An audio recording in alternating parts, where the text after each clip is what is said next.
ರೈತರ ಜೋಡಿ ಏನು ಚೆಲ್ಲಾಟ ಆಡೋಂಗಿಲ್ಲ, ಏನು ಕೆಲಸ ಇಲ್ಲ ಚೆಲ್ಲಾಟ ಆಡುವಂಥದ್ದು. ಕಬ್ಬು ಬೆಳೆದವ್ರು ನಾವು, ಶ್ರಮ ನಮ್ಮದು ಐತಿ, ರಗತ್ತ ಬೆವರ ನಾವು ಸುರಿಸಿದ್ವು. ನೀವು ಕಾರ್ಖಾನ್ಯಾಗ ಒಂದು ತಾಸಿನಾಗ ಸಕ್ರೆ ಮಾಡಿ ಹೋಗಿತೀರಿ, ನಮ್ಮದು ಹಂಗಿಲ್ಲ. ಬೆಳಿಬೇಕು ಮತ್ತು ನಿಮ್ಮ ಸಂಬಂಧ 2-3 ತಿಂಗಳು ಕಾಯ್ಬೇಕು. ಆಯ್ತು ಹಂಗಾರೆ ನೀಗೊಂದು ನಮಗೊಂದು ಈಗೆಲ್ಲ ಇದೆ ರೈತರ ತೋಟಲ್ಲಿ ಸುತ್ತಮುತ್ತ ಯಾರು ಕಬ್ಬು ಕಳಿಸ್ಯಾರಿಗೆ ಒಂದು 10 ಲಕ್ಷ ಅಡ್ವಾನ್ಸ್ ಕೊಡ್ರು, ಬಡ್ಡಿಲ್ದ ಗಂಟು ಕೊಡ್ರು. ನಾವು ನಿಮಗೆ ಕೇಳೋದು ಸಾಹೇಬ, ಮುಂದಿನ ಸಲ ಕಬ್ಬು ಕಳಿಸ ಬಾಕಿ ಮುರ್ಕೊಲಿವ್ರ ಬಡ್ಡಿಲ್ದ ಗಂಟು ಕೊಟ್ಬಿಡ್ಲ 10 ಲಕ್ಷ ಕೊಡ್ರಿ ಅವ್ರಿಗೆ ಕೇಳೋದೇ ಇಲ್ಲ ನಾವು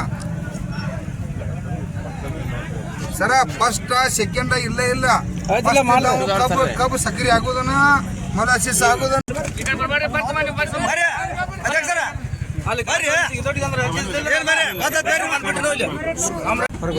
ಕಮಿಷನರ್ ಏನ್ ದನ ಕಾಯತಾನಪ್ಪ, ವಸೂಲಿ ಮಾಡೋದ್ಬಿಟ್ಟು ಅವನದೇನು ಕೆಲಸ. 5 ಮಂದಿ ಇಲಾಖೆ ಅವ್ರ ಕರ್ಮ ಅಂತ ನೋಡ್ರಿ, ಸಾವಿರಾರು ಕೋಟಿ ರೂಪಾಯಿ ಕಾರ್ಖಾನೆಗೂ ಲಾಭ, ಸರ್ಕಾರಕ್ಕೂ ಲಾಭ. ಬರ್ರಿ ನೀವು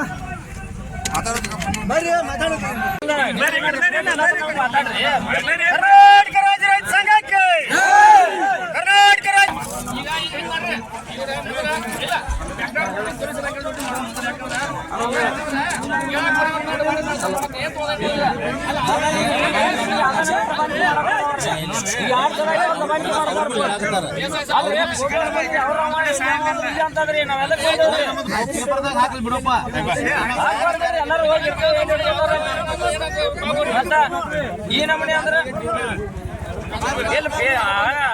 ಬೇಸಾಯ ಹೆಂಗ್ ಮಾಡತ್ತಲ್ಲ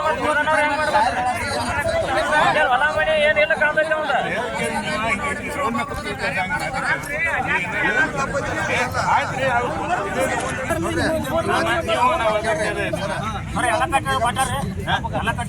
ಎಲ್ಲ ಕೊಟ್ಟರು ಬಿಡ್ರಿ, ಭಾಳ ಮಂದಿ ಕೊಟ್ಟರು ನೋಡ್ರಿ. 20 ಕೋಟಿ ರೂಪಾಯಿ ಇವತ್ತು ರೆಡಿ ಮಾಡಿ ಇನ್ನೂ 4 ವರ್ಷ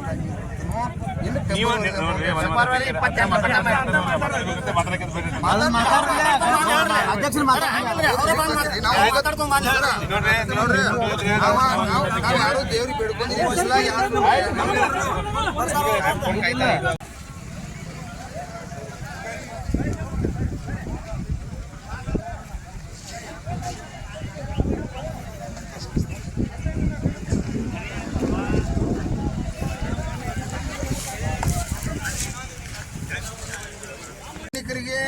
ಕೊಟ್ಟಾರೆ.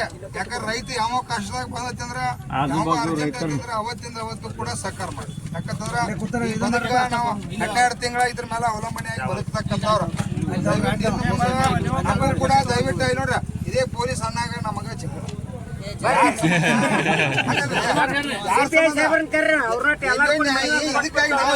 ತೊಂದರೆಯಲ್ಲಿ ಭೂಮಿ ಕೊಟ್ಟವ್ರದಾರ ಅವ್ರನ್ನು ಕೂಡ ಅವಕಾಶ ಮಾಡಿ ತಗೋ ಅಂತ ಹೇಳ್ಯಾರ. ಆ ಸ್ಕಿ ಫ್ಯಾಕ್ಟ್ರಿದು ಕೂಡ ಯಾರೋ ಹಿಂದಿನ ಇವತ್ತು ಗಾಡಿ ಟ್ರ್ಯಾಕ್ಟರ್ ಬಾಡಿಗೆ ಇರಲಿ ಇಲ್ಲ 15 ಕಬ್ಬಿನ ಬಾಕಿ ಇರಲಿ, ಅವರು ಕೂಡ ಒಂದು 8 ದಿವಸ ಕೊಟ್ಟಾರ. ಅವ್ರಿಗೂ ಕೂಡ ಹೇಳ್ಯಾರ, ಭರವಸೆ ಕೊಟ್ಟಾರ, ಅದ್ರ ಪ್ರಕಾರ ಮಾಡ್ತಾರ. ದಯವಿಟ್ಟು ನೋಡ್ರಿ, ಬೂದಿ ಹೇಳಿದ್ದೆ ಸಾಹೇಬ, ಬೂದಿ ಇನ್ ಮುಂದೆ ಹಾರಬಾರ್ದಂಗ ಮತ್ತೆ ಟೆಕ್ನಾಲಜಿ ಹೊಸ ಜೋಡಿಸ್ರಿ. ಈಗ